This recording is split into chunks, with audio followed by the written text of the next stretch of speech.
Welcome in here, ladies and gentlemen. It's Monday night. That can only mean one thing. It's the Red Light Scrambler series back in action right here on the Turn 3 Racing Network. Muth in the booth like always. Right next to me it is the Upstate Al, the boss man himself. We are getting ready tonight here, Al, to take to the Darlington Speedway for race number 2. It's the Lady in Black, and Al, you don't want to step on her toes here tonight.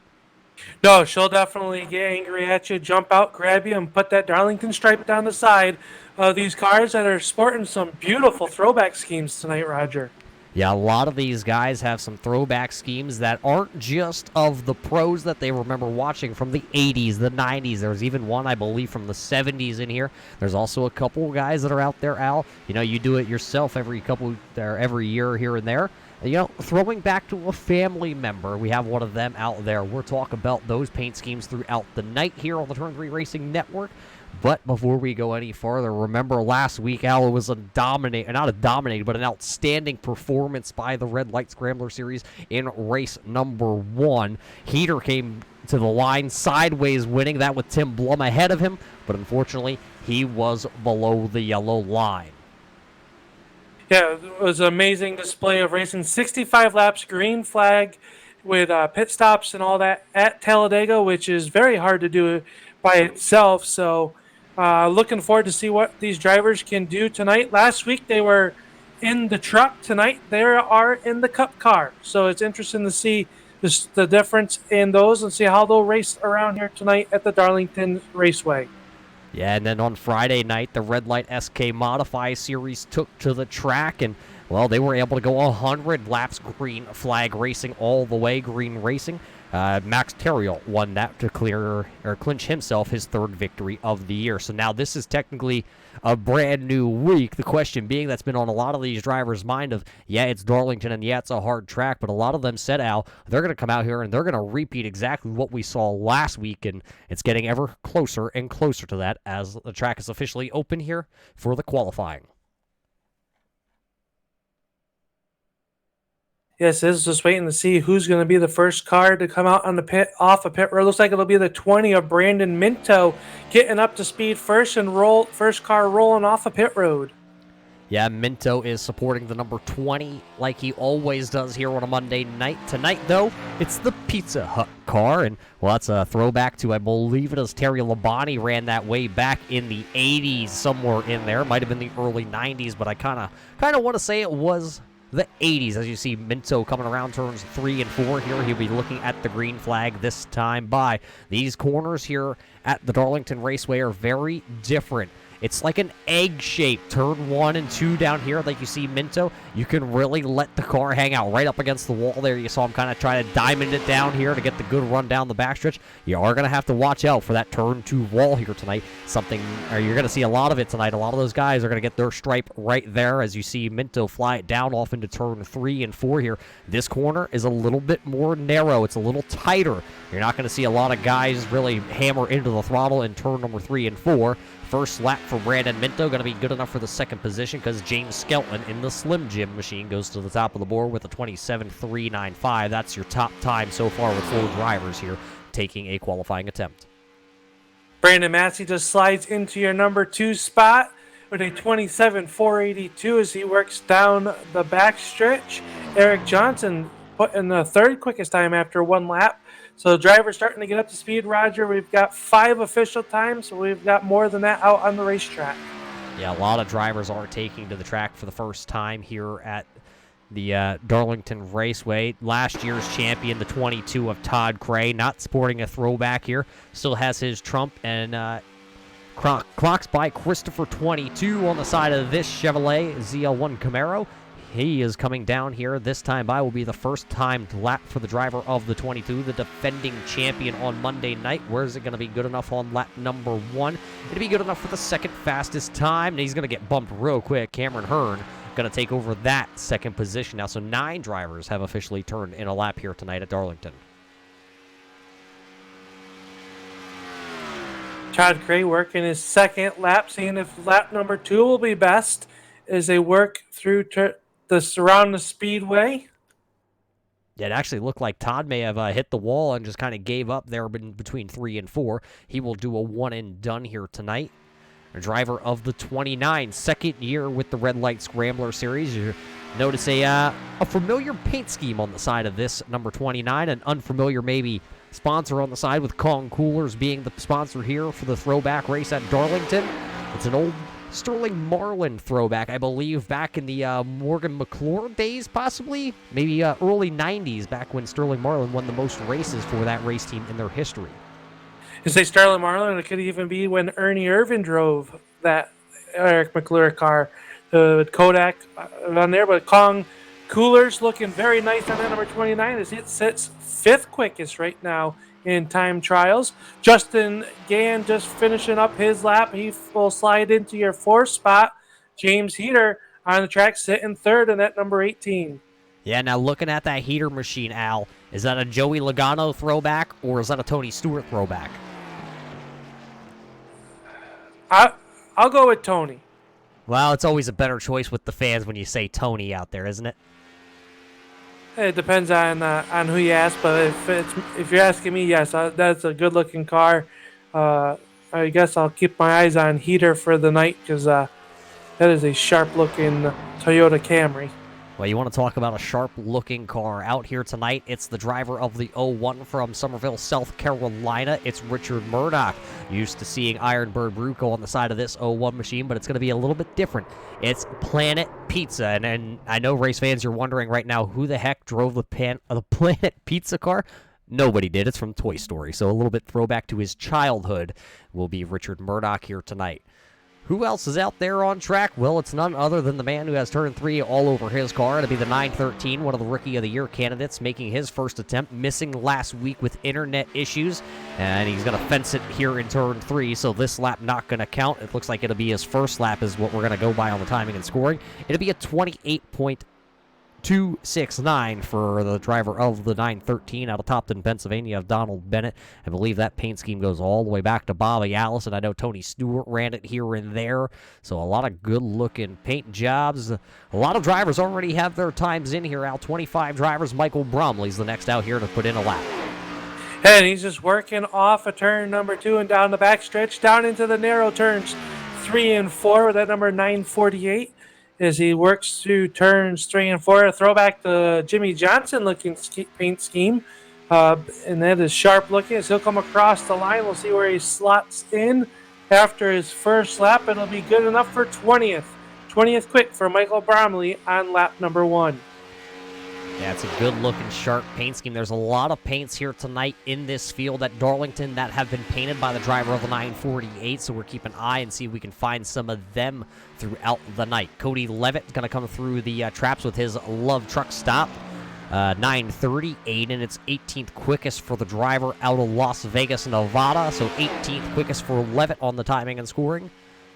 Let's see, it looks like DJ Anderson is out here in his Valvoline Synthetic Power 51. That's DJ Anderson. This will be his first time to lap on the board. It's going to be a 27.29. It was good enough for the 20th position here on lap number 1.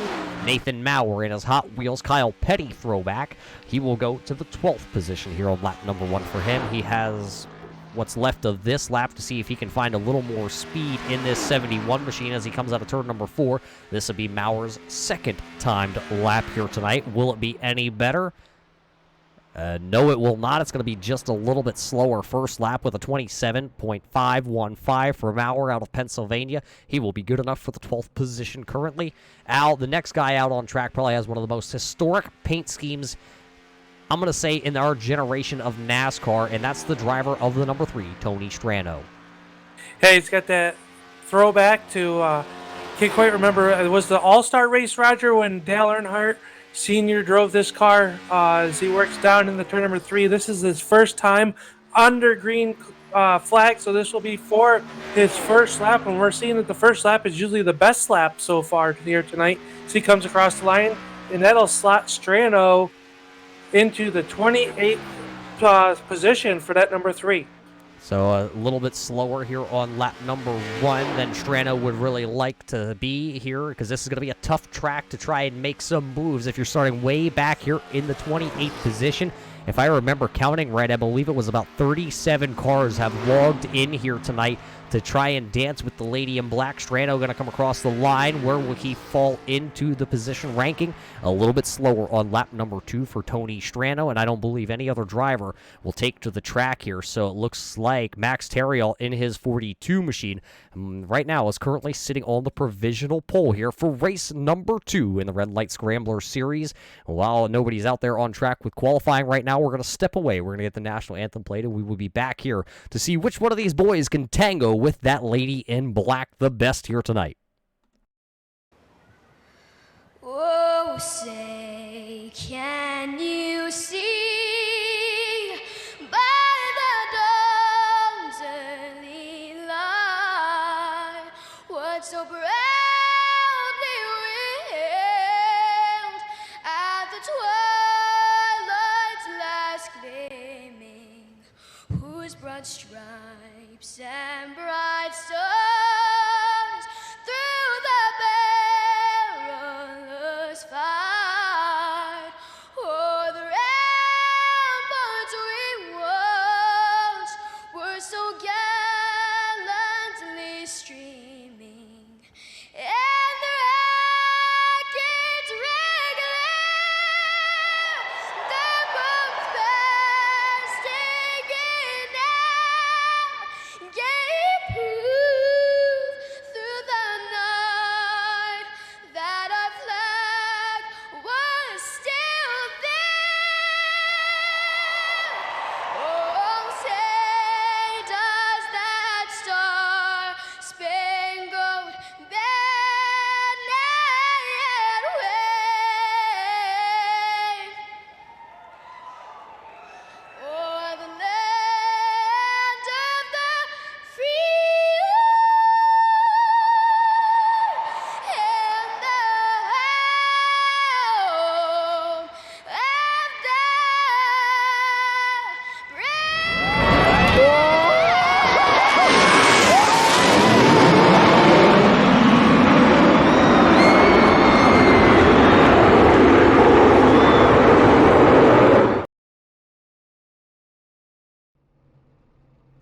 Welcome back, race fans, here to the Darlington International Raceway. Race number 2 for the Red Light Scrambler Series.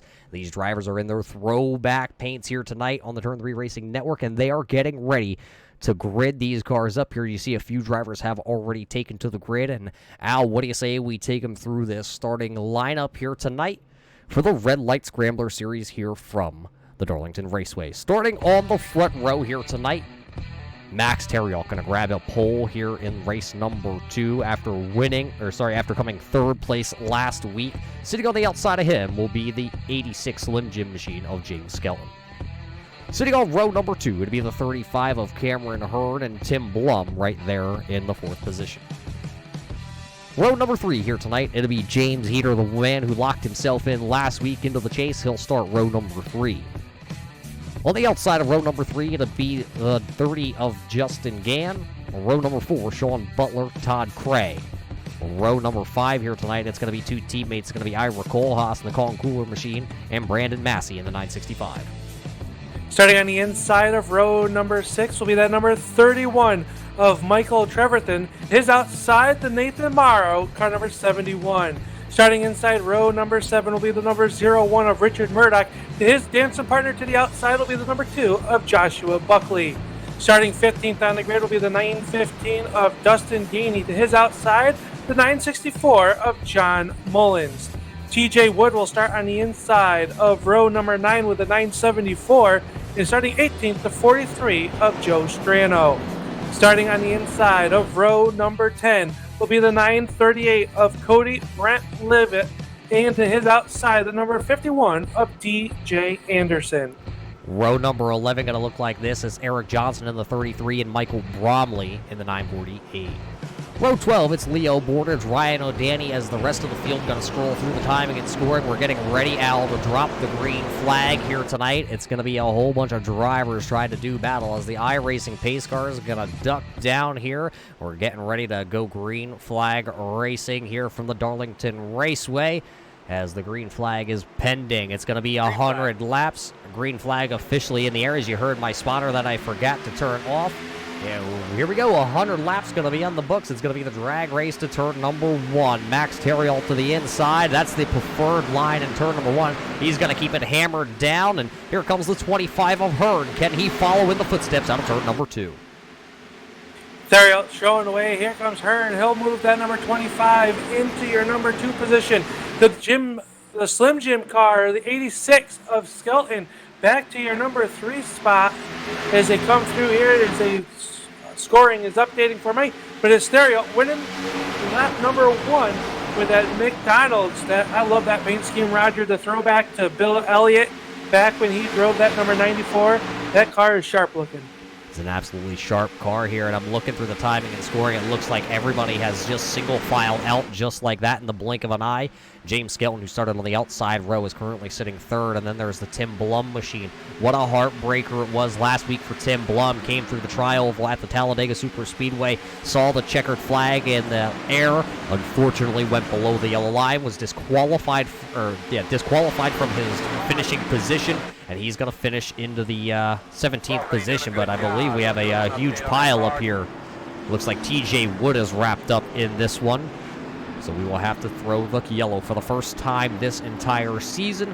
Let's throw it back and see what we're going to be able to find. Let's go over top here. Chain reaction probably, as it looks like that is John Mullins going to the inside on Buckley. Oh, Strando going to get into the 974, and that's what's going to turn him around. So TJ Wood goes around. Bromley's going to be involved in his Jimmy Johnson 7-time throwback, and I believe that was Ryan O'Danny also getting wrapped up in that. So just a little bit of a chain reaction. Somebody trying to get back to the gas before the other person, and that's what's going to throw the first yellow here of the season. Just a tough break there. It's really tough getting down to turn number 1, and especially with the package that these Cup cars have that these guys are driving here tonight. Your closing rate is so fast, especially in the draft. It just sucks right up to the car in front of you, and unfortunately, just a little bit of a miscue getting into turn number 1, causing our first yellow of the night. And that's what's going to bring out the first yellow, and I'm looking at it, Al. I think a lot of guys are actually coming down pit road here. They would like 4 fresh tires. Even though we only ran about 1.5 laps on tires, these guys would really like to get some fresh rubber already. This track here in South Carolina is very abrasive. Yeah, very abrasive. Wears them out very quick. Also, coming down pit road now, we had that 1 lap of pace lap before the green flag is dropped. And so filling the cars back up with the virtual Sunoco racing fuel isn't a bad idea, because now that allows you to be out there, A, on fresher tires, but B, it's going to let you stay out there a little bit longer than everybody that hasn't come down. So it looks like the top 13 cars did not come down pit road. But it's going to be interesting to see if the drivers that just came down pit road can get back that track position, or is it going to be, battle? Because, it's so tough to pass here. Unless someone makes a mistake or you got a better run, it's so tough to pass. The groove is so narrow. And interesting play call here, as we had everybody pretty much stay out in the top 13, and everybody else has come down for their 4 tires and fill it back up with fuel. Yeah, I'm looking at a lot of 4-tire stops out there right now. 3 drivers still sitting down on pit road. Michael Bromley and his 948 Jimmy Johnson 7-time throwback scheme. TJ Wood also, and Kevin O'Brien, the Hot Wheels machine down there. It looks like he's having a little bit of issues. He is 4 laps down currently, and a couple other guys. Frank Morales back down pit road along with DJ Anderson. So a little bit of a rough start for a lot of these guys tonight. But it's still an early race. There's still going to be, once we go back to green flag racing, it looks like possibly about, call it 93 laps here. And you know what, Al? It's early here. It's not quite to the halfway point, but I know these boys really enjoy when I talk about the Muth and the Booth koozie. and it's still nice and cold. It sounds good. I'm trying a new product by my friend CM here, so we're enjoying that. And I'm telling you, I think my favorite paint scheme so far, as I'm just searching through the field right now, has to be our race leader, Max Terrio. A lot of good memories. My dad was a huge Bill Elliott fan. The other card that I really like is the number 31 of Michael Trevorett. I think I'm saying it correctly. It's close. With that Mellings number 9 throwback paint scheme with the number 31 on the side of it. But that is when Bill Elliott used to drive his own. He had Coors as a sponsor. I believe he drove for Melling at that time. But very, very nice looking paint scheme. These guys did an amazing job. Yeah, it's always crazy when we get to come to Darlington for Throwback Weekend. I mean, just look at that right there in the nostalgia in that camera picture. We got a couple Bill Elliott cars. We got a Rusty Wallace car, a Jeff Burton paint scheme. Tony Stewart's in there. David Rudiman, I believe that's a David Rudiman. I was going to say Rudiman. I think that was the Rudiman scheme when Domino's came first into NASCAR with Michael Waltrip racing. So it's pretty cool to see all these paint schemes. But you know what's also pretty cool? The lights on the iRacing pace car are off. That means Max Terriot, Cameron Hearn going to do the battle here off of turn number 4 when the green flag is displayed, and we're going to head down towards turn number 1. As the iRacing pace car leaves the racing surface, we're going to go back to green flag here on lap number 8 out of the 100 scheduled for your throwback race here tonight. It's the Red Light Scrambler Series on your Turn 3 Racing Network, and here comes Max Terriot. Green flag is officially in the air. He gets a really good start with the Mac tonight. Yeah, but look at that Rudiman machine there. The 10 of Blum pushing the 25, or the 35 actually, I believe it is. The number on the side of the car is a little off, but we got trouble. The 29 of Ira with the Kong Coolers car number 29 got into someone as he had nowhere to go. It looked like the accident was already happening in front of him. But another trouble here in turn number 1 on this restart.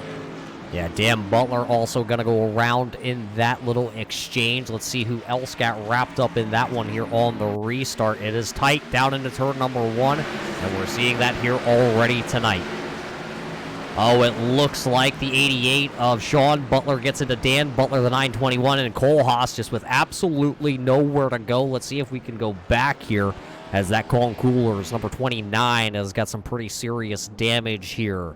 Let's see if we can back it up, and this is on the restart. Let's go on board here with Ira Kohlhaas watching from the headrest camera on the 29 Kong Cooler machine.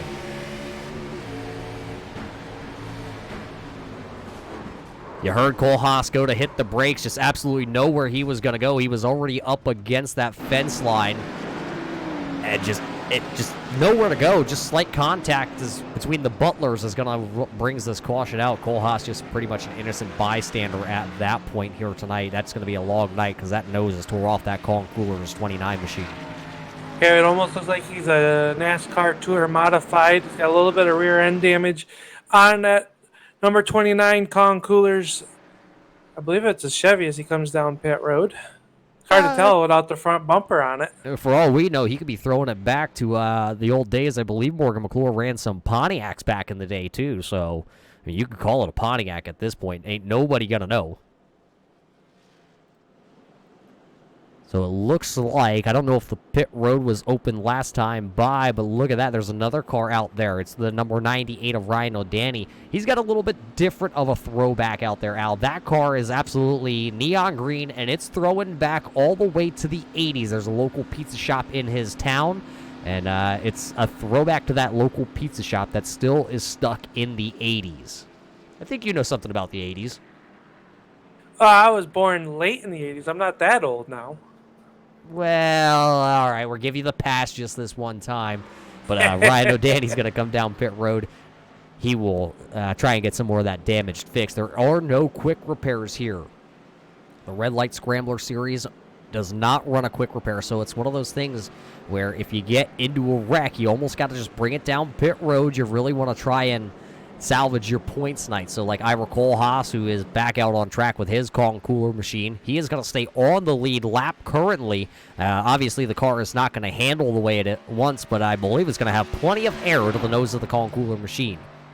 Yeah, and the lucky dog that time by was Michael Bromley in that 9:48. So he gains one of his laps. He was down two, so he is now one lap back, but a long ways to go. 90 laps left to go in this 101 lap race here at the Darlington Raceway. And the lady in black is reaching out in a hurry. We got a lot of torn up race cars so far here tonight, Roger. Yeah, a lot of tore-up race cars right now. Looking at it, it looks like 33 drivers are still on the lead lap as this number 4 of Kyle Souza. He is the final car on the lead lap. Ryan O'Danny is one lap down with Michael Bromley. He is back out there with the Farmhouse Brewing Machine. And TJ Wood is also back out on track with his 974, the Temp Heat Machine, Toyota Camry. He is shown currently 5 laps down. 2 drivers did not take the drop of the green flag here tonight. It would be the 184 Kevin O'Brien and the 84 of Christopher Rothrock. So both those guys going to lose a ton of points here. The iRacing pace car lights do go out. It'll be Max Terriel and James Skelton once again doing the deed side by side. So we've seen it so far. Turn 1 has been Calamity Corner. Can they get through turns 1 and 2 this time by? Is the lights on the pace car are out? They're dressed up 2 by 2, ready to go dancing once again here. Lady in black, I should say, is not been so kind so far, but I think we've only got about 15 Darlington stripes so far, Roger, as they get ready to go back green. Yeah, it'll be Max Terriel, James Skelton. Then it'll be Cameron Hearn, Tim Blum, Justin Gann, Todd Cray, Michael Trevarthen, John Mullins, Joshua Buckley, and Cody Levitt as they come out of turn number 4 here, waiting on the green flag. You have to wait till green here in the Scrambler Series before you drop the hammer. And it's going to be a long stretch here, waiting. Officially, the green flag is flown. Max Terriel getting a little bit of a late jump. Here comes Skelton in the Slim Jim machine. But that inside lane in turn number 1 has been the way to go all night. Cameron Hearn going to push the 42 of Terriel down into turn 1. Terriel will clear the 86 Slim Jim machine by the time they get through 1 and 2. He will set sail and try to run away. Hearn going to try and now take over the second position, but it doesn't look like he had the run.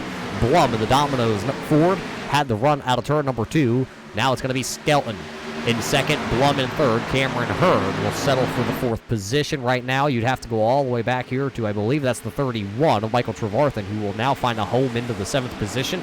Right behind them, I believe that's Robert Dudley, side by side with Cody Levitt. Sean Butler also Trouble working that in inside. turn number 1, one car going around. It looks like it was the 940 of Josiah Millen going around. So another caution going to fly here in Darlington. David Camara going to go around, and I believe Josiah Millen, as you said, also may have been involved in that. But we know the Clocks by Christopher 72 is looking like one of those Northeast modifieds that David Camara would go watch on the weekend. We will have to throw it back here once again to find exactly where this caution came out at. Let's throw it back. Over to Camara hard into the outside wall, down into Millen, nowhere for Millen to go. And then Camara's just going to come to a rest there on the outside wall. I think there was somebody else right there in that. I believe it was Dustin Gainey in the Napa throwback to Michael Waltrip. He got a piece of that action in that one too. Let's take it back one more time here and watch. That's not the car. It's already happening. How about a little bit farther back? Here we go. Watching that machine right there. Clocks by Christopher 72. He goes up, slaps the wall, and when he comes down the track, Millen was there and just kind of holds it up against the outside fence for David Camara. Tough break for those drivers as our race leader has given up the race lead for the first time tonight. Is Max Terriel going to come down the pit lane to grab 4 brand new Goodyear Racing Eagles and some virtual Sunoco racing fuel on that number 94 Mac tonight, as he's come in after 15 laps of racing. So seeing some strategy being played out as these guys will come out off a pit road for the first time. The first car up and away is Justin Gain, as he's come out with that Bobby Labonte Interstate Batteries throwback. Yeah, so it began off pit road, then Terriel, Hearn, Trevarthen, Mullins, Troutman. Your first driver's off pit road, but staying out here under this caution is going to be James Skelton, so he'll take over the race lead, and then it's going to be Tim Blum, Todd Cray now in the Clocks by Christopher Infinite Hero machine will be running in the 3rd position. Joshua Buckley is now up into the 4th spot. Robert Dudley's got his Haviland machine sitting there in 5th. Sean Butler got the Skull Bandit. That's an absolutely throwback right there. Harry Gant. And then it's going to be James here in 7th. Richard Murdoch got his pizza machine into the 8th spot. Brandon Massey got his dad's colors on the side of that old shed. 965 here tonight. He is right now in the 9th position. And running 10th, there's an era for you, Al. The 33 of Eric Johnson supporting the Jeff Gordon Baby Ruth colors. It's interesting. That car there is probably one of the most iconic cars, but I don't recall that car. I love it. It's so simple and sleek, but it's such a great-looking race car. I could be wrong, but I think I remember seeing a documentary done how that Baby Ruth car tonight, driven by Eric Johnson, famously, driven by the Hall of Famer of Jeff Gordon. I think there was another driver of the Baby Ruth car. I can't remember it off the top of the head, but I believe the documentary, it was somebody else that drove that car first. It's just known because, well, if you have a NASCAR Hall of Famer that drove it, of course, everybody's going to know it. Yeah, and wasn't it Bill Davis that owned that I believe car? it was the number 2, and I believe it was a Ford at the time when Jeff Gordon drove it. Maybe someone out in the YouTube chat will correct this, as I was corrected on the number 3's paint scheme. That was driven by Dale Earnhardt in the 2000 Coke 600. So that was so I appreciate being corrected there. Is sometimes it's hard to remember where all these paint schemes are. I do, some of the cars I do remember, but yeah, that 33 car is very good. Well, I had to look back, when someone said, "Oh, he drove that car in the Busch Grand National Series." I'm like, Jeff Gordon ran the Busch Grand National Series? He just flew under the radar. I only remember him coming in running the Rainbow Warrior car at Hendrick Motorsports. So, something you get to learn. But they're getting diced up 2x2. Getting ready to go back green here with the Slim Jim 86 of Skelton. Going to be dropping the hammer the first time as your race leader here tonight. Yeah, to be Skelton leading Tim Blum side by side into turn number 1 when we get there. And then it's going to be the 22 of Todd Cray, the number 2 of Joshua Buckley, the 49 of Robert Dudley, and the 88 of Sean Butler. Your first 3 rows here on this restart. And Al, don't worry. I remember a time where I said Brett Hearn was a Northeast modified driver, and somebody corrected me real quick about that one. So, it's nothing new for the YouTube chat to know more than us knuckleheads up here in the booth. But the iRacing pace car officially down on the pit road, waiting on the flagman to wave the green cloth. And there it is, back to the green flag, racing we go 2x2 across the start-finish line. James Skelton going to nose ahead of the 10 here of Tim Blum. What's going to be the outcome? We haven't seen the outside lane prevail on a restart yet, and we're not going to see it here. I believe we're going to be back under the yellow flag. A lot of drivers. The 3 of Strano down to the bottom. The 18 of Heater. The 921 of Butler. Brandon Massey involved in this one. A lot of guys coming to a complete stop down here. And, we're going to have to really dissect this one because there's a lot of drivers wrapped up in this one. I believe Dan Butler sits down against the inside wall in his racing school machine. So that will bring out the 3rd caution here of the night. Let's see if we can rewind it back. This one's going to happen on the restart going into turn number 1. It looks like it was on the 49 of Robert Dudley. Him and the 01 possibly, Roger. Looks like they made a little bit of contact. Well, we're going to have to see if we can find an actual good replay angle for this one. We really want to see exactly what happened. You say the 49 here of Robert Dudley involved in this one. To the outside of the 49 was Murdoch. Yeah, a little bit of net code there, and then they all kind of go, oh, Murdoch up and over. His Planet Pizza machine definitely taking a beating on that one. Brandon Massey, you see turned around back here in the old shed machine. I believe a lot of drivers are going to be wrapped up in this one. Let's see if we can find Brandon Massey. You're looking at that red car, yellow numbers to the inside lane there. Let's see what happened to Brandon Massey. There you see the contact. Oh, it looks like it net codes Brandon Massey into this one, and then he goes around. I don't see too much damage done to his car like I do Murdoch.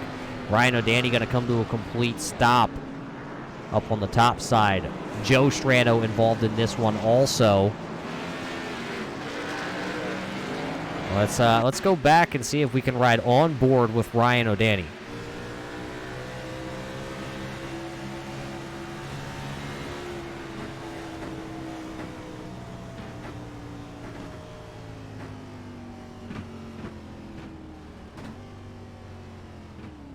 There you see, and then you can tell how congested that top lane gets, as there is just absolutely nowhere for him to go. He just comes to a complete stop there, and Michael Bromley also going to come to a stop right behind him. So about 10 drivers involved here total in that one.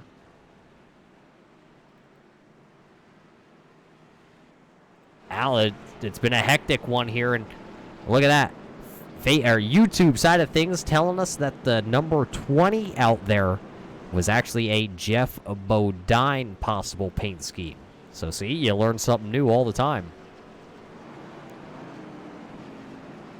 Yeah, and it was the number 1 Ford that Jeff Gordon drove.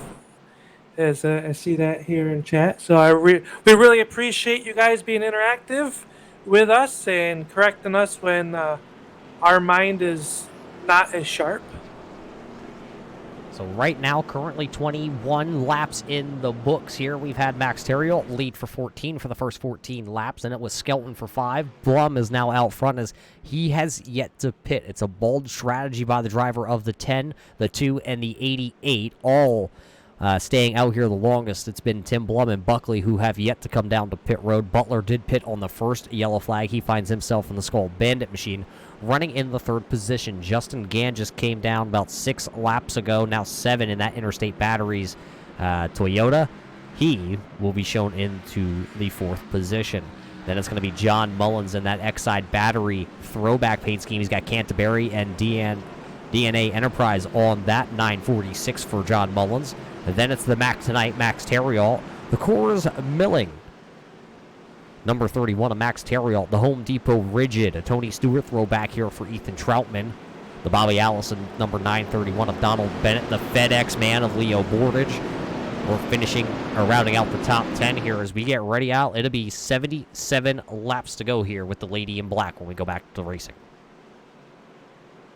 It will, and now it's time for the Dominoes number 10 of Tim Blum to see if he can hold on to the race lead, as he's got Joshua Buckley to his outside and a Rusty Wallace throwback scheme in the Miller Lite Ford Mustang as the Mustang pace cars come down pit road.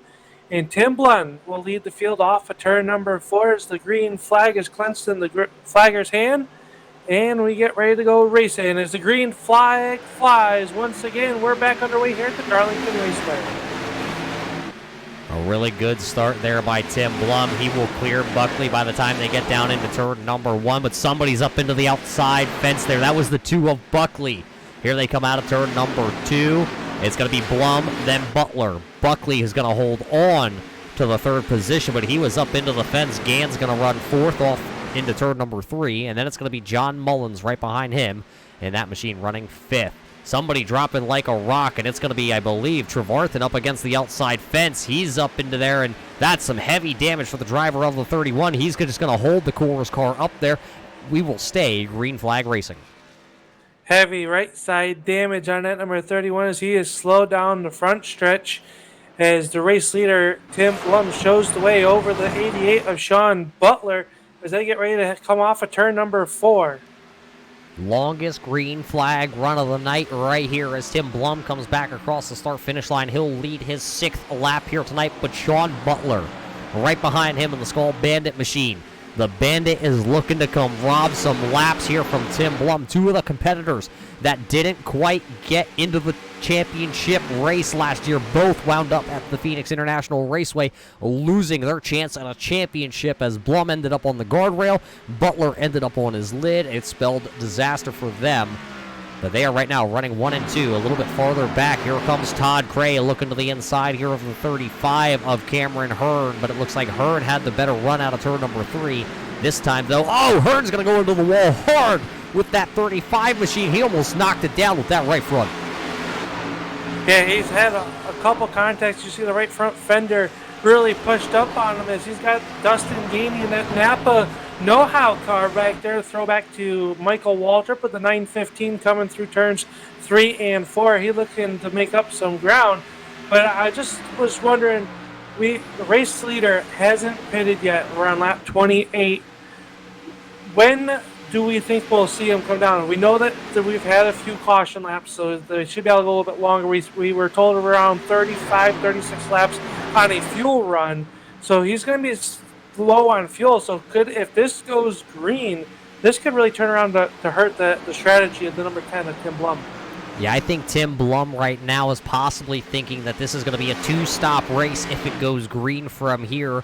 Obviously, Sean Butler may be in just a little bit of a different ballpark. We know the guy running in the third position of Gann, he is completely on a different strategy. Half the laps on fuel, half the laps on the tires for the Napa, or the Interstate Batteries car, as I believe we're under caution here. Frank Morales in the 907 Ryan Newman throwback paint scheme. I think he has gone around here.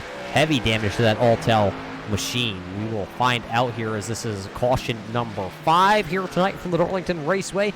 Let's throw it back and see what happened here. Oh, he just ends up bouncing off the wall going into turn 1 and nowhere for Maurer to go. He didn't have the power to get around him. Both of them with just a simple spin there, but I believe Frank Morales is the one that's going to kind of get the most damage here on lap number 29 when the caution flies. He's got heavy right front damage on that Altel Mobile 1 Toyota Camry, and he'll have to come down and see if the crew can knock that back out. The speeds here are very fast, so aerodynamics do come into play here, Roger. So that is a lot of front end damage. Possibly could have knocked the toe out. So that car is not going to be handling very good for the driver of the 907, Frank Morales. We'll have to see as a couple of these guys trying to race their way off pit road. There's Richard Murdoch, but I don't believe Murdoch's going to beat the pace car to the end of pit road. Everybody else, it's going to be a 4-tire stop as there are 4 tires on the wall waiting for your leader of Tim Blum. Right sides are going up on the 10 Dominoes machine here tonight as your number 1 pit stall by Max Terriot. He's going to get right side tires on the Mac Tonight machine.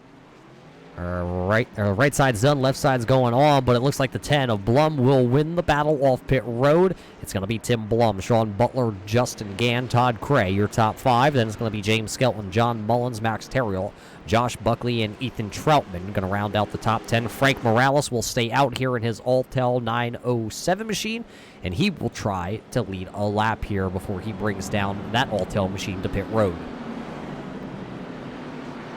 That time, everybody came down pit road, other than Frank Morales in that 907, as you were just saying, Roger. So everybody on back to equal playing ground here, as Frank Morales has brought that automobile down the pit road to the attention of his crew. So they'll go to work on that 907 car. But Tim Blum is going to regain your race lead as the Skull Bandit of Sean Butler will sit second. We got a bunch of cars in front of your race leader getting ready to do the wave around. You get back on the lead lap or gain a lap back. Yeah, just paging through this timing and scoring. It looks like the 974 of TJ Wood has called it a night here from Darlington. Right now, he currently is sitting in the 35th position, 11 laps down. Right behind him, another one who has called it a night. It'll be the 18 of James Heater. He runs 13 laps down. Behind them, then sitting in the 37th position, you see him coming down pit road in that 84 machine. That is Christopher Rothrock. Rothrock having some computer issues, as we all know too well on iRacing, and sometimes with our PCs, we just have a little bit of issues. He is sitting in the 37th position, 21 laps down. But the way this race is going, as long as Rothrock can keep that 84 car clean ish, or call it, the rest of the way here, he could possibly pick up a couple spots. Kevin O'Brien in the 184 from Australia, he is officially out of this. It doesn't look like he has turned a lap here tonight.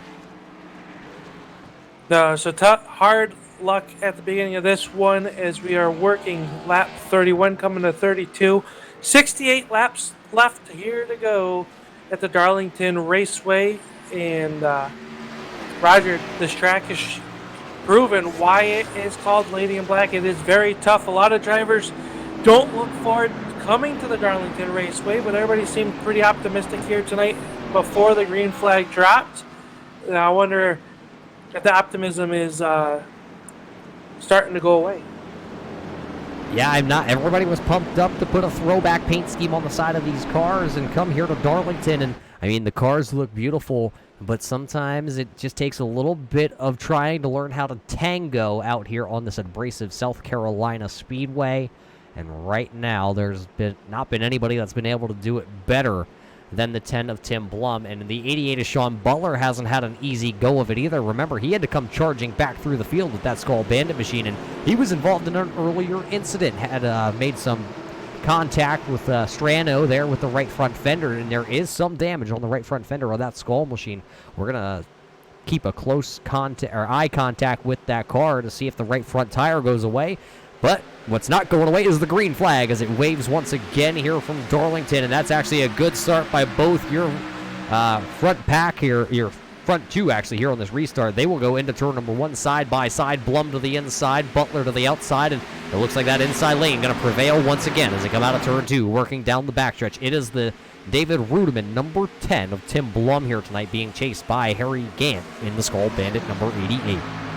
There was a block down the backstretch that's keeping Blum out front as the 88 of Butler had a nice look off of turn number 2. Couldn't quite do anything with it as we have completed a lap here as they worked into turn number 1 once again, right up to the outside wall, almost scraping the paint off the right side of these race cars. These drivers are going around here 180 miles an hour. Not an easy feat to do, as it is Blum showing the way over Butler. He's starting to feel the pressure now from the number 30 of Dan. That's the battle for your number 2 spot as they work off of turn number 4. Yeah, as they work off of turn number 4, the highest running rookie right now out on track is going to be the Canterbury Go RVing DNA Enterprise number 946 here of John Mullins. He has worked his way up into the 6th position, and he is looking for more. He is following right now currently that Slim Jim 86 of James Skelton, but he's got a hot, fast-moving Mac Tonight machine starting to close up on his back bumper of Max Terriel. So there's good battles throughout the entire field right now as everybody actually single files out. The battles are going to come here on the long run. Who's going to be able to save the tires the most? Right now it is Tim Blum leading the way with Sean Butler sitting second, Justin Gannon third, Todd Cray is fourth, James Skelton rounds out the top 5, and I believe Tony Strano just got passed up there by Cameron Hearn in the 35 machine. That's the battle for the 17th and 18th position as Hearn is now going to look to the inside. Can he get past?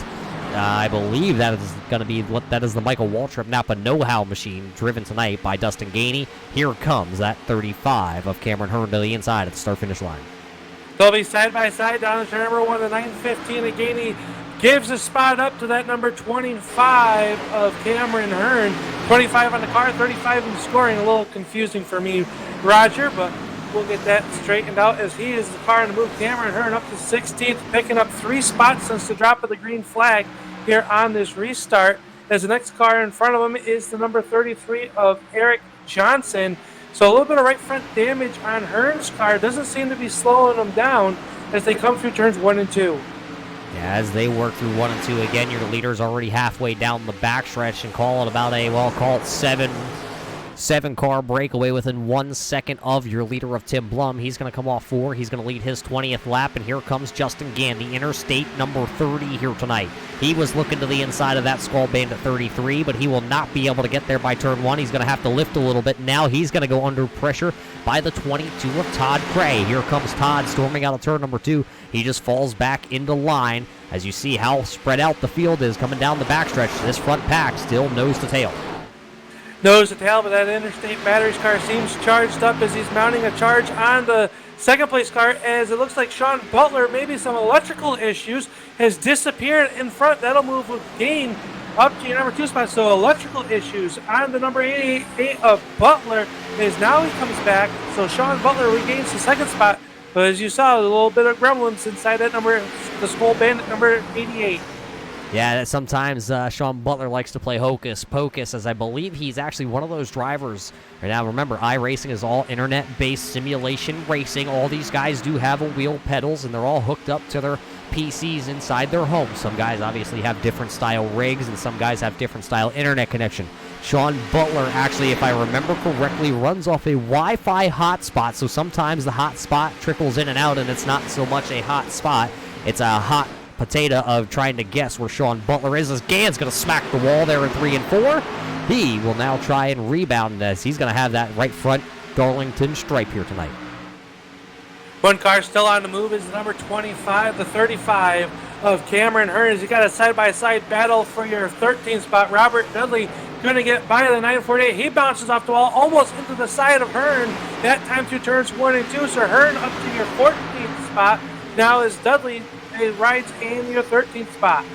Yeah, falling back behind this battle was the driver of the 948 Farmhouse Back Bay Brewing Machine. That's Michael Bromley. On that restart, Bromley was all the way up into the 11th position. Remember, back there inside the top 10 laps that we, the first 10 laps that we ran here tonight, Bromley had nowhere to go, and he was wrapped up in that first incident of the night. He rallied back to the 11th spot, but now we're on this little bit longer run. Working lap number, I believe it is 14 here on this run. He has started to fall back through the field. He now runs into the 17th position on the current timing and scoring. And Joshua Buckley is looking to the inside here on Cody Levitt. He will not be able to take that Miller Genuine Draft number 2 into the 9th position. Levitt will hold on to it with his Loves. The Loves, what is that? The 938 machine for Cody Levitt.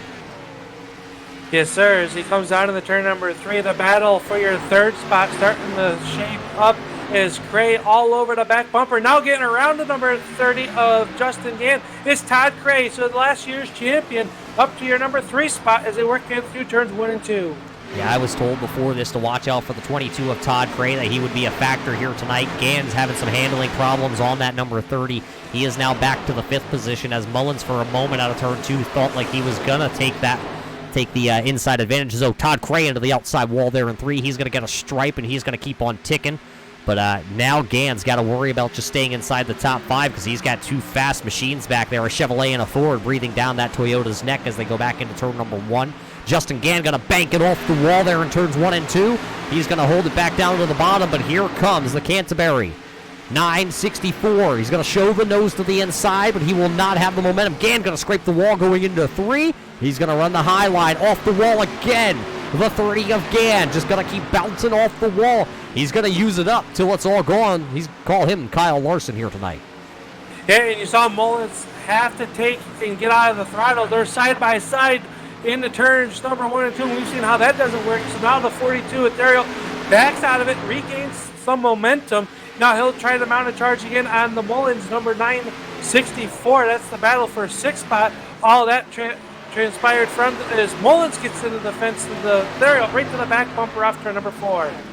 Yeah, and just kind of lurking into the background there, that is Ethan Troutman. Troutman having a very strong car last season at the Charlotte Roval. He absolutely loves when we tell the story of this, Al. You know, Troutman could have had a car to win last season. As you see right in front of him, that's the Alltel machine into the outside wall. But Ethan Troutman being kind of deprived of a win last season. He had to go front to back at Charlotte, I think it was like 3 times, and just unfortunately not getting the finish he really wanted. Right now, though, after avoiding that wreck or that car into the outside wall, he's going to find himself in the 8th position, about a second back behind Max Terriot now. Yeah, he had to lift a little bit just to make sure that wasn't sure what that car was going to do in front of him. So now he'll try to realize we got the 2 cars in front of him making contact. They're all the way down on the backstretch. Now get back up in line, as there was a situation off of turn number 2 that could have been very bad for the 42 Ethereal, but he's able to hold it in as they come off turn number 4. So that battle's kind of eased back a little bit. Is now Brandon Minto at number 20 getting around the number 2 of Buckley down the front stretch. Got to put Minto into the 10th position. We have a lead change here last time, or 5 lap. No. Is it 5 laps? We may have missed it. Tim Blum somehow lost the lead to Sean Butler. It looks like there was heavy right front damage to Tim Blum's Domino machine. So that could be where Sean Butler kind of scooted around him. Your leaders are into traffic here, though. Working lap number 52, just over the halfway point here tonight, Al. And now Sean Butler has the lead, but pit stops will be pending here, and possibly about, call it, 10 to 15 laps, as Sean Butler's still having a little bit of internet connection issues. That's why you saw the camera there go a little bit hectic. Didn't know where Sean Butler was. It's the hot potato. Find where Sean Butler is. Yeah, you got to wonder if you're in the back half or the top half of the field, do you try to short pit a little bit? You know how much tires fall off here at the Darlington Raceway and how much faster they are. Do you come down pit road a little bit earlier? As we got a battle shaping up for your 6-spotted stereo, we'll just muscle by with that number 42 down the backstretch. And here comes Troutman right to the back bumper of Mullins also through turns 3 and 4. Yeah, Mullins falling to 7th right now, and he's got a mirror full of Troutman. Troutman going to show the nose to the inside at the start-finish line. What will Mullins do down here in turn 1? It looks like Mullins was into the outside wall. Remember how a couple laps ago we said about the 42 going down to the inside wall? I believe that was Mullins getting into the outside wall coming out of the corner, and Max Terriot nowhere to go. That's where you see the front nose damage on the Terriot machine and the rear end damage on the John Mullins 964 Canterbury machine. That's where those two had made the contact I'm getting the report of, and you know, that it's just a product of this track. You go up there, you run the wall, somebody's right behind you, you get in the wall, and just nowhere for you to go. But I can tell you right now, on the go is Sean Butler, and here comes Todd Cray now. Okay, working around the outside of the 10 of Blum. Now it'll put Cray in the number 22 up to second as he just gets into the wall through turns 3 and 4. He's got 3 lap cars in between him and your race leader, as Ira Kolos will move over and let these leaders get by. The next car up in front of them will be the 940 with the Buckshot Jones throwback scheme right there in front of them as they come off the corners. That is Josiah Millen as he moves over and lets their race leaders by as well. Next one up will be the 01 of Richard Murdoch as the battle for second rages on as Cray's in the wall once again. Yeah, just overstepping the boundary, trying to step on the toe here of the Lady in Black. Here comes the 10 of Blum. He's going to dive back to the inside. Todd Cray is just going to give it to the Domino's Pizza machine right now. He says it's still early enough in this race. I'll run you back down here when you step on her toes, and maybe we can figure out who's going to go catch this man, Sean Butler. Really setting a blistering pace. He is closing in onto the back bumper here tonight of Tony Strano. He is running into the 21st position in that good wrench number 3 machine. Strano would be the final car on the lead lap right now, just sitting 3 seconds in front of your leader of Sean Butler. And just about 3 seconds up in front of him is going to be the 913 of Donald Bennett. He's got about a straightaway before he's got to start looking into his mirror. We're about, I would say, around 8 laps away from pit road, green flag pit stops, as the number 3 of Strano will come down pit road as they come off of turn number 3 and 4, and it'll still be Butler showing away almost a 3-second lead. It is 3-second lead over second place Tim Blum, who is still under heavy fire from Todd Cray. Yeah, they just work their way around the lap down car, but don't peek over your shoulder just yet. Snap into a Slim Jim out. Here comes James Skelton. Remember, he was the outside pole setter here tonight when we took the green flag, and he is officially back inside the top 5 here on this long run. I'm looking at it. It looks like that Slim Jim machine only took 2 tires last time he was down on pit road, so I'm wondering maybe Skelton knows something that a lot of these drivers don't know. Actually, Todd Cray only took 2 tires also on the last time they were down pit road, so 3rd and 4th only taking 2 tires last time down. So you gotta wonder if that helps the car stay a little bit freed up late in these runs, as the car could be tightening up as Cray once again almost into the fence, kind of backs up. But look at the ground he makes up off of turn number 4. But that 86 car is definitely coming. Skelton getting ready to unwrap that Slim Jim as he's ready to take it to him. Right now, all those drivers sitting equal, about 2.5, 3 car lengths between each other. A little bit farther back, Cameron Hearn is going to go around here, and that's going to bring the yellow out. The 35 of Hearn going to bring out caution number 6 here from the Darlington Raceway. He was running up inside the top 15 at the time of this caution. Now all that track position that Hearn gained back after being caught up in a wreck, he will officially say, I lost it. What happened? Let's take a peek. He was running just outside the top 10. You see Cody Levitt up in front of him. You see the 31 there of Trevarthen back behind him. What happens as they're all stacked up here? John Mullins leading this field. Oh, Levitt bounces off the wall, and Hearn just in the wrong place at the wrong time. He goes up and over with that 35 machine. Nobody else going to get involved in that. So 2 drivers getting together out of turn number 4, Al, is what's going to bring this caution flag out here tonight. And we should see all of our race leaders coming down pit road. Let's see what the strategy's going to be. It'll be Sean Butler leading the charge down pit road as they come down at the very slow 50 miles an hour is the pit road speed here as they come down pit road. The crew's up on the wall. We'll see if there's going to be any 2-tire stops or if everybody's going to take 4, Roger.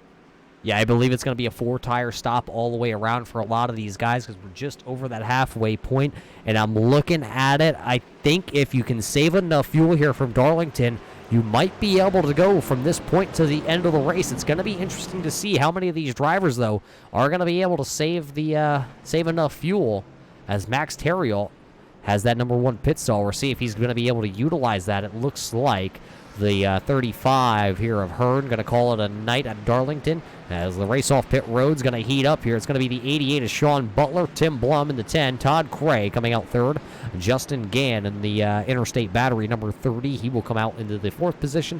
James Skelton rounds out the top 5. John Mullins for fresh good years, and he's out 6th.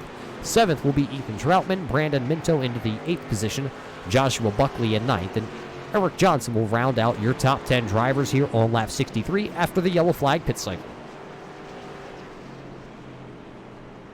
So I think that they will be able to make it. It depends on how the yellows fall, but it also depends what their competitors do.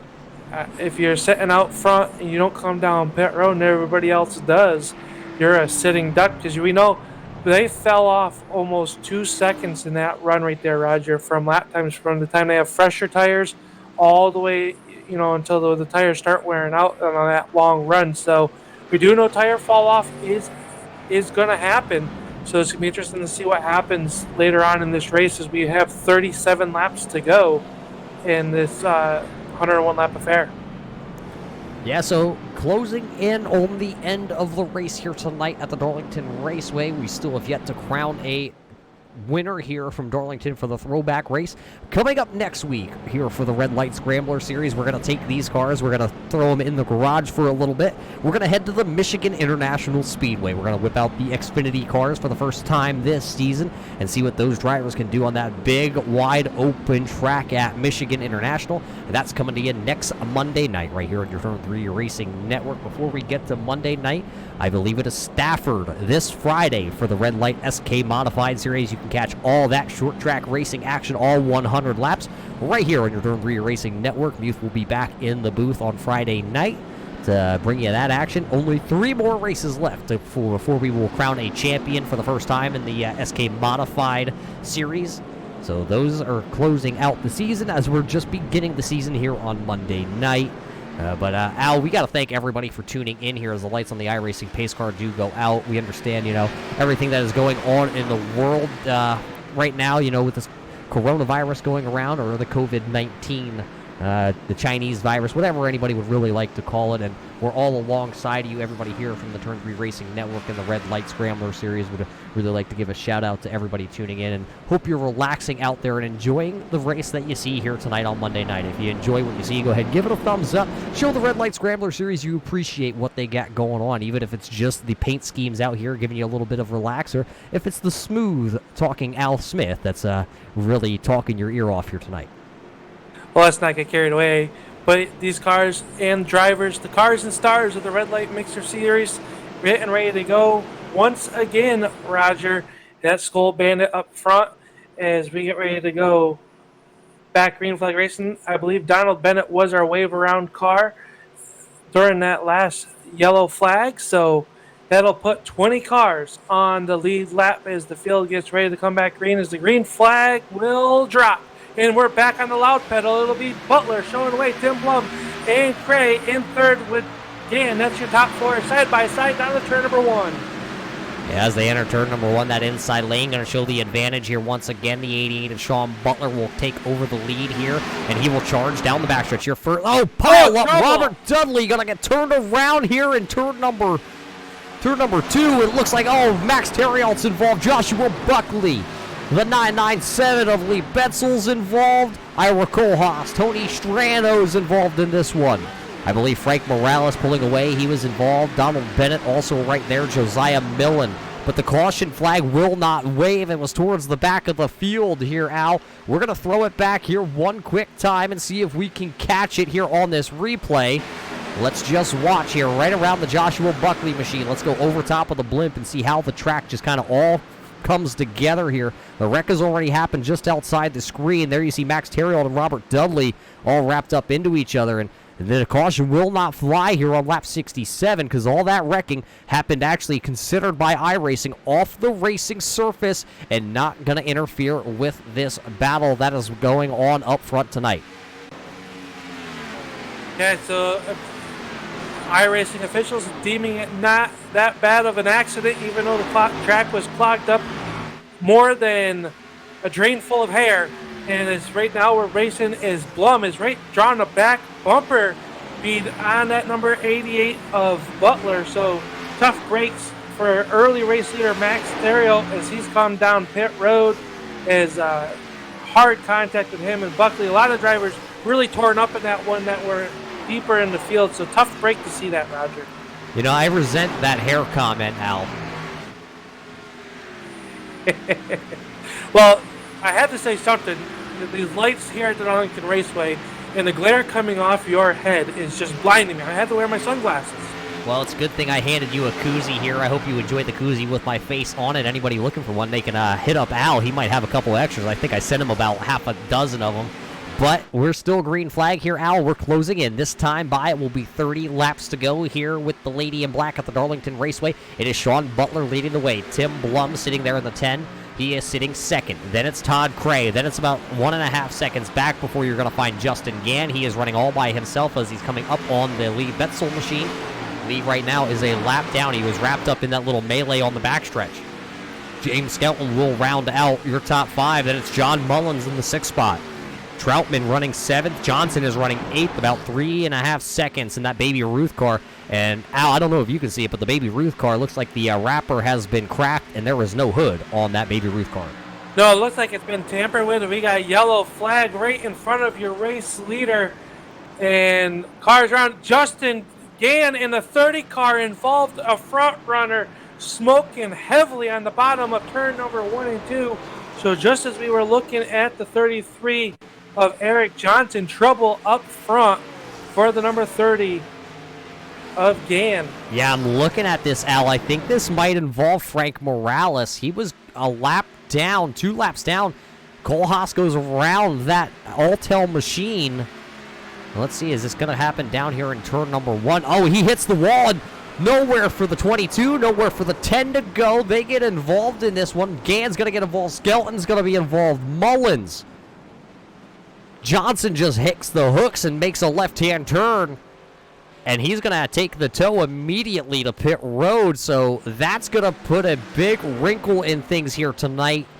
A couple of your front runners here, Cray and Blum, Mullins and Skelton, all getting wrapped up in this one with 30 laps to go. And all your leaders are going to come down pit road here. They just absolutely have to. They have to, and heavy front damage on the 22 of Todd Cray. Not only there, but the 10 of Blum with a lot of damage as well on that Domino's Pizza box. Car number 10 is that box looks like it has had a rough delivery here tonight as he comes down into his pit stall as well. Michael Bromley staying out on the racetrack in that 948. He is scored as your race leader as the cars have hit their pit stops. 4 tires going on the 22 of Todd Cray as he is working to fix some of that damage on the front end of that 22. Yeah, so things are going to shake up here. It looks like Michael Bromley going to stay out here in his farmhouse machine. Dan Butler going to stay out in the racing school machine. They will be shown right now with 11 laps on their tires as Tim Blum will win the battle off pit road. Sean Butler, Todd Cray, John Mullins is... Oh, something happened to Kohlhaas there. I'm not sure. Maybe a malfunction on his Kong Cooler Sterling Marlin 29 as he slaps the inside wall there. I'm not sure if something just broke, and he immediately tows that car back to pit road. Something definitely went awry there with that sim rig.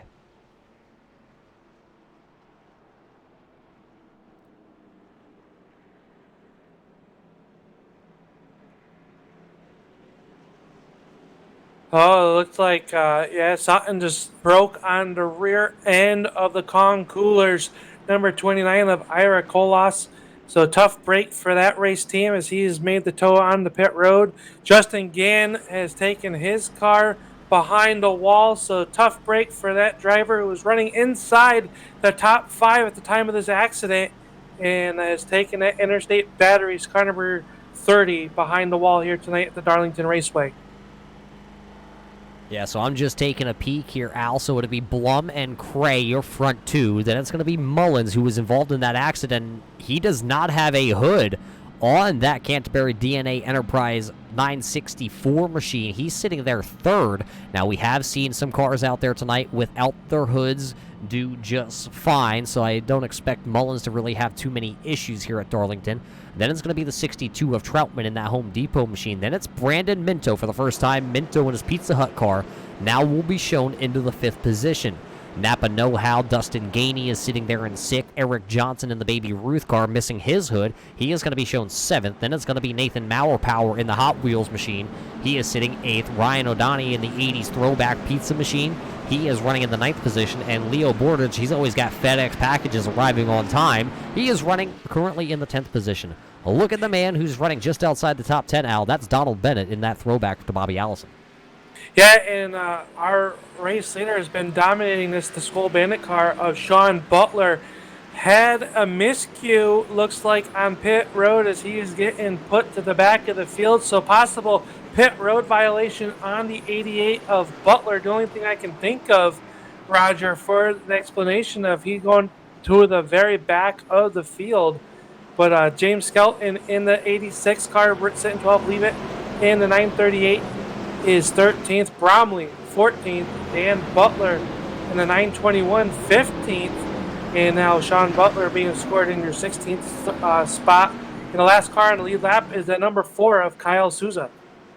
Yeah, so interesting how things have shaken up here tonight. This time by when we get the green flag, because the iRacing pace car lights are officially off, it will be 24 laps to go. Officially, all these guys here will be able to make it on the fuel that is in the car. The question being, are the tires going to make it the rest of the way, and will we go green the rest of the way? The trends aren't looking good to be able to go 24 laps here, but we're going to give it a whirl as the green flag is out here at Darlington, and everybody is down and away. It looks like a pretty good start there by Cray to the outside. Maybe the 10 of Blum having some engine troubles. So the 22 of Cray is going to prevail to the outside. I definitely think, Al, the 10 is down a cylinder. Yeah, the 10 had some front end damage. That's when he came down pit road. As we got a battle for your race lead. Troutman to the inside, side by side, wheel to wheel into turn number 3. Off of turn number 4, Troutman will try to slide up in front of the 22 of Cray. They can't do it. They're still side by side. Swap paint off turn 4 down the front stretch. Yeah, the 22 of Todd Cray going to use the high line momentum out of turn 3 and power down the front stretch. Now into turn number 1. He opens up the gap about 3, almost 4 car lengths over that Home Depot rigid Chevrolet driven by the 62 there of Troutman. Now Tim Blum has officially got the Domino's Pizza machine up and singing. He's put in the right address, and now he's trying to find his way back to the front as the yellow flag going to fly here once again. The 921 here of Dan Butler in the Racing School machine. That Chevrolet is pointed in the wrong direction on the backstretch, along with the East Penn Management number 40 deck of batteries machine driven by Josiah Millen. Those two drivers come to a rest on the inside, and that brings out another caution here tonight as we throw it back to see what happened. It looks like Brandon Massey going around the driver of the 921 down there in turn number 1. He sets sail and says goodbye. Butler a little off the pace there, and Millen going to look to the inside, and Butler going to hit the outside wall coming out of turn 2, and Millen with nowhere to go smashes the inside wall, and the nose of that East Penn Manufacturing Buckshot Jones car now looks like Buckshot has officially been driving it. Hey, now I like the Buckshot. Yeah, but I like the silver one, the Aquafresh one. You remember that one? Oh, that one was very sharp. I like this is that, just yeah. the inverted paint, which is, good itself, but I'm a silver man. You know what? I'm kind of disappointed. No one attempted to make the Western Auto Chrome car that DW drove. That car's so overplayed at this point. It's a good thing they left it in the shop. Yeah, I remember we went to New Hampshire Motor Speedway, Roger, when I was a kid, and I remember DW backing it into the turn 3 fence right in front of me, and I think that was the race that possibly Jeff Burton led all 301 laps. I think that was when they ran the restrictor plate. Well, there's an interesting tidbit, as I believe that's going to be the 965 of Brandon Massey. It looks like he has a pretty clean, the old shed machine, but he's going to be buried into the 18th position, and I'm looking at how long he's been out there on his tires, Al. It is 23 laps for the driver of the 965, and yeah, he'll get a lap back here. That'll put him, I think, officially just one lap down to our leaders. But with 24 laps on your tires, I think he's just trying to stop the bleeding at this point. Yeah, if he can catch one more yellow, he is the only car one lap down.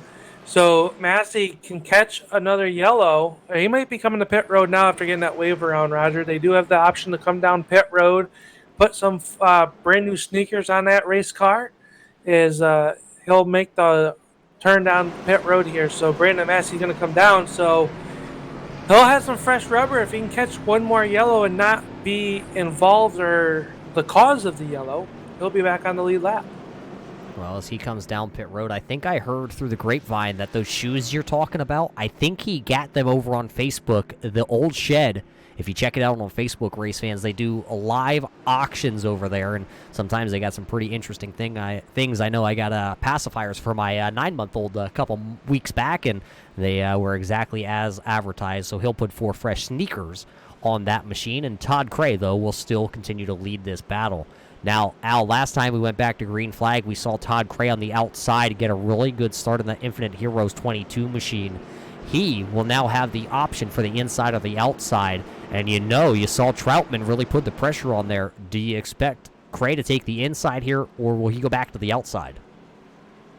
I don't know. I think it kind of surprises. We've seen all night long that inside line getting a better launch, but anything can happen. The track is cooling down from the time we started tonight's race, but it looks like Cray is going to be taking the inside line. At least he's showing to take the inside line. So being the control car, I think it don't really matter what line because you get the fire or you go on green, actually. So I think you want that inside line. That's the preferred line through turns 1 and 2. And we've seen being on the outside, you got a chance of being drifted up into through turns 1 and 2, Roger. So I think taking the inside is probably the best idea right now. So Cray will take that inside lane. As you see the timing and scoring on the left-hand side, top 20. Find your favorite driver. Is he running inside the top 20 with under 20 laps to go? It's 19 to go this time. Brandy Massey will tag the rear of the field. A lot of those other guys back there looking like a couple of the Northeast Model 5s. No noses on the hoods of those cars. But what do you say we pull the timing and scoring back here, Alan, on this restart? We let these boys sing a little turn it up style when we drop the green flag.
comes that 62 of Troutman down to the inside. He is looking to take the lead here with only 15 laps to go. Here comes Troutman to the inside with the Home Depot car. He's got Dustin Gainey following him in the Napa know-how machine, and they know how to get the job done here. Home Depot and Napa, two iconic schemes in NASCAR. Gonna go 1 and 2 here this time by. It'll be 14 to go. Here comes Todd Gray looking back to the inside here on Dustin Gainey into turn number 1. Low roll, wheel to wheel is a 915 up into the fence, up and off the fence a couple times. Gainey, after taking second spot, he's fallen back to your 6th as he'll lose a spot to Eric Johnson off turn number 2. Gray moves up to your number 2 spot now as he looks to set sail and try to run down the Home Depot number 62 of Troutman off turn number 4. But here comes Mullins. Mullins right to the back bumper of Blum off of turn number 4 into turn number 3, excuse me. Yeah, as they go down into the corner, it's only 13 laps to go. It's only a little over 14 miles left here tonight to run. And right now, running away with it, as you see down onto the lower part of the track, goes Dustin Gainey again. Troutman up there running the Kyle Larson line through turns 3 and 4 that time. He is trying to run away. Cray going to go up there and run a little bit higher, but he will lose ground out of turn number 4. Here comes John Mullins. That Canterbury DNA Express machine going to go to the bottom here on Tim Blum and try and make the move for the 3rd position. He has the spot right now out of turn number 2. So it's Troutman, Cray, and Mullins here. And now here comes Minto. Minto in the Terry Labonte Pizza Hut machine. Going to go down to the bottom here on Tim Blum. Well, I don't know, Al, if you like Domino's or Pizza Hut better, but they are side by side out of turn number 4. Yeah, they're throwing the sauce at each other, and don't look now, but the Skull Bandit is looking to take a bite out of both of them, as it is Butler back to your inside the top 10 up to 6. He's looking to try to get around Minto, this time through turns 1 and 2. It is all Troutman up front by 0.6 of a second. Is he pushing that car too hard? But we don't know right now, as the battle still rages on for your 5th spot. Minto trying to get around the 10 of Blum. Yeah, he won't get around the 10 just in time, because here comes Butler. Butler's going to look to the inside, and Minto just kind of rolls over and lets that 88 go on by. Now he has to get back to the throttle. 550 horsepower here tonight under the hoods of these Cup cars at the Darlington Raceway. So Minto going to try and run back away from Eric Johnson, who runs there, currently sitting in the 7th spot. Nothing has changed inside the top 5 right now. I believe your closest cars on track is that Sean Butler machine. They're looking to the inside on Tim Blum. That would move Sean Butler into the 4th spot, actually. So there's a move inside the top 5. Other than that, you got to go back here to Nathan Maurer running the high line there as Cody Levitt goes to the inside. Levitt will take over the 11th position in his Loves machine. So that was the battle for the 11th and 12th position. So 11th to Levitt, 12th to Maurer as they continue to work around the track here. Al, this time by for Troutman, he will see 8 laps to go. 8 to go in the battle for 3rd. Off of turn number 4, they're going to be side by side.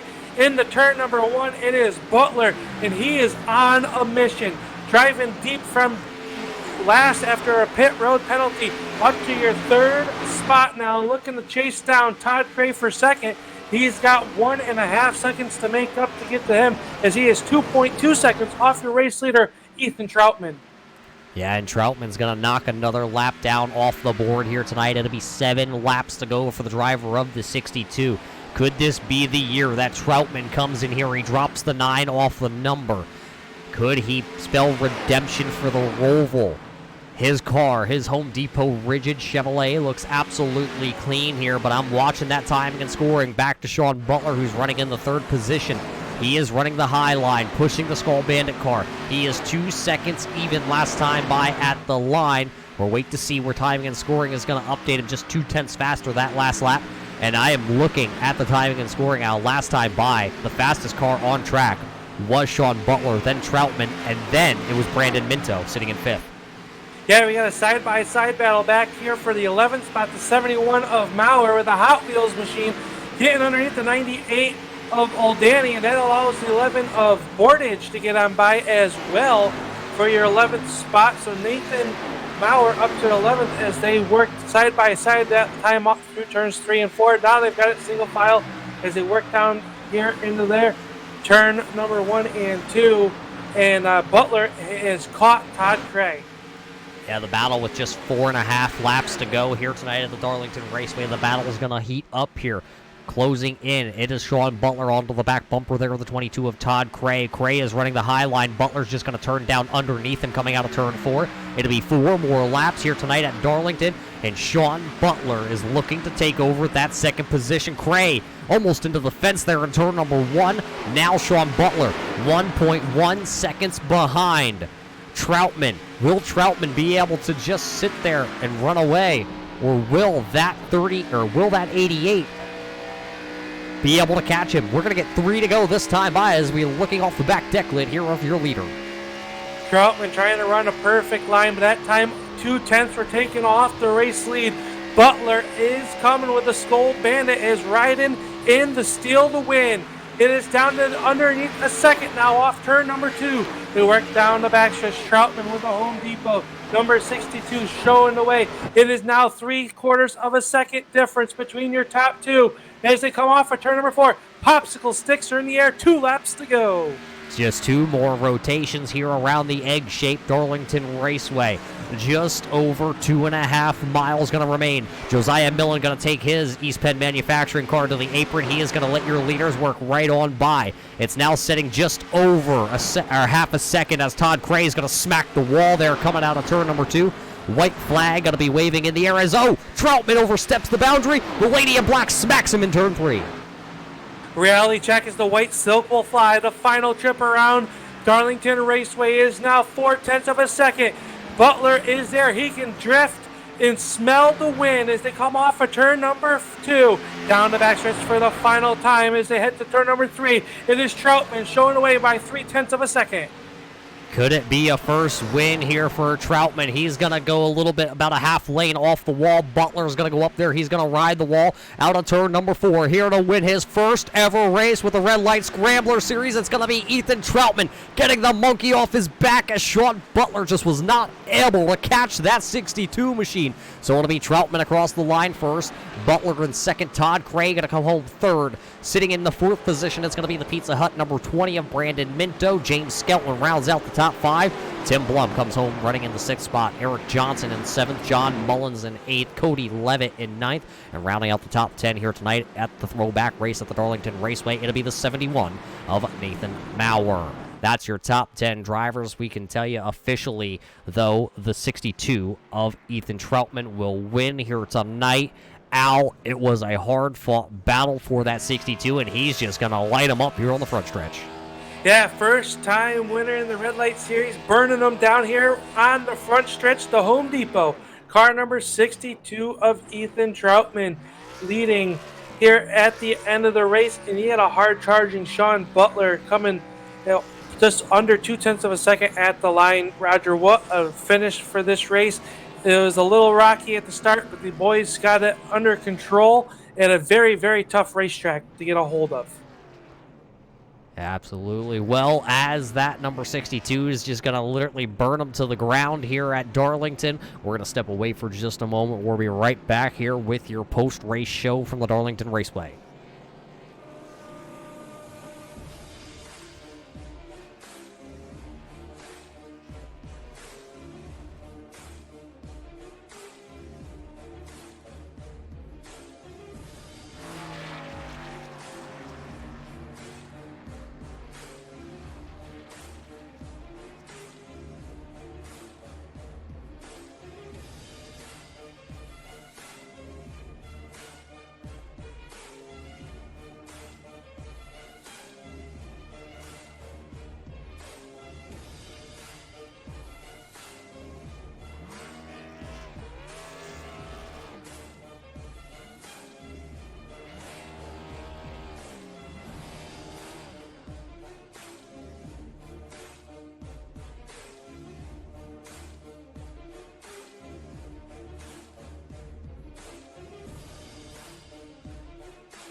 Welcome back here to the Darlington Raceway. Race fans, 100 laps going to be in the books here. We finished this one in regulation. It was a little bit of a rocky start here tonight for the Red Light Scrambler series at the Lady in Black, but officially coming across the line first here tonight is the driver of the 62, Ethan Troutman, and I have caught up with him in victory lane. Ethan, it's the Lady in Black. It's got to feel pretty good to notch your first win ever with the Red Light Scrambler series right here at an iconic track with an iconic night. Well, it is a good win, but let's back up a second. I've got one at Vegas Cup Series 2 seasons ago. But anyway, yeah, it was a crazy race. I'm really not sure how it unfolded near the end there. I'm gonna have to go back and check it out. But there at the end, I saw Sean coming and I knocked down the wall a little bit. I was just on it. So that was a good race. Well, we're going to have to fire the stat guy here who's whispering in the ear. He is absolutely wrong. Well, our correction. Your two-time winner here in the Red Light Scrambler series, Ethan Troutman. Well, congratulations here tonight, Ethan. Tell us, though, about this race. It's just a hard-fought battle out there with a lot of drivers and a lot of drama throughout the night. It was definitely a rough start. This place is hard to race side by side with. You need to really work together if you want to get things going, which we ended up doing eventually. And I just kept missing the stuff. I just kept surviving and scooting by, and brought it home P1 for my second win. For your second win. So that's going to lock you in now to the championship hunt, which, yes, it is a ways out there, but how are you going to be able to take this momentum here from Darlington, one of the toughest tracks, and apply it to a track like next week when we head to Michigan in a brand new car that we haven't seen this year? We're going to use the Xfinity car. They're pretty different tracks. This is a lot more close quarters, a lot more close combat, really. You got a lot of space, a lot of speed to work around in Michigan. But, yeah, I'm glad to be locked into the playoffs. I had I guess, your typical sophomore slump last season. So I'm ready to get to the playoffs, but I'm going to try to win everything between then and now, though. Well, that's the attitude we like to hear, Ethan. But before we let you go celebrate tonight, who would you like to thank for parking this 62 here in Victory Lane? I got to thank my buddy Mike for tuning in every week, and everybody else who I spam this link like crazy today. Whoever's watching, thanks for tuning in, and everybody else who's watching also. It's because you have somebody else in here you're watching, if you're just looking for some racing while this whole deal's going on in the world. But just thanks to everybody for tuning in. Well, there you heard it from your winner here tonight. He's going to do it not in dominating fashion, Al, but it was exactly what he needed to do to win tonight. Yeah, we're caught up here on pit road with Sean Butler, who has climbed out of the Skull Bandit number 88 throwback scheme. And Sean, a little worn out. You had to drive your tail off to get back up there. Almost had him a couple more laps. I think you would have put the pressure to him. Talk about it, your race. Yeah, it was a it was a heck of a race. Found myself out front when I was out by like 4 seconds. Didn't want to see that caution, and then coming down pit road. My internet's been kind of, not very great because, everyone's at home now. And so I've been dealing with that. And, of course, it blinked out and gave me a black flag for unsafe pit entry. So I had to go to the back. So it was fun driving up through there. I just wish I had, like you said, a few more laps. I'm pretty sure I could have just blown right by them. I was so much faster than those guys up front. I'm not sure why, but I don't know. It was a good run to the end there, and I sure as heck enjoyed it. I want to apologize to Dan Butler there on that one restart. I'm not sure it's because of the internet or whatever. It seemed to happen a couple times around me where people got bumped out of the way, even though I never got any incidents or anything. So apologize for that. Hopefully my internet gets better here next week, and keep racing, just racing for wins this season. Well, you finished 6th last week at the Talladega Superspeedway. Coming home second here tonight. You got a good start to the one spot shy. Just talk about overall how difficult it is to race here. We saw earlier on the race where it seemed very difficult to get in the turn one side by side, and you kind of got to race the racetrack more than your competitors here. Oh yeah, that's definitely the way it is, especially early. If somebody gets a run on you because you got off a corner bad or something, just gotta let them go.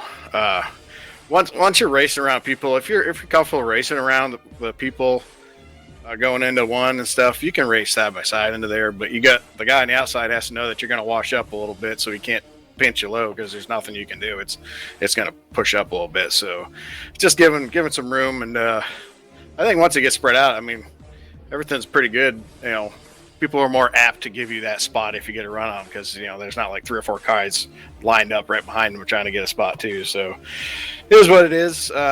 As you see, it's hard getting into the corners, carrying a lot of speed through the center, because it's very easy to get up there and touch the wall. Then sometimes you can touch it, doesn't do much to you. Sometimes you hit it and it about tears the right front off it. So you just never know what's going to happen. And it bit me a little bit there in the closing laps, but it didn't slow me down. So I don't know. Good race.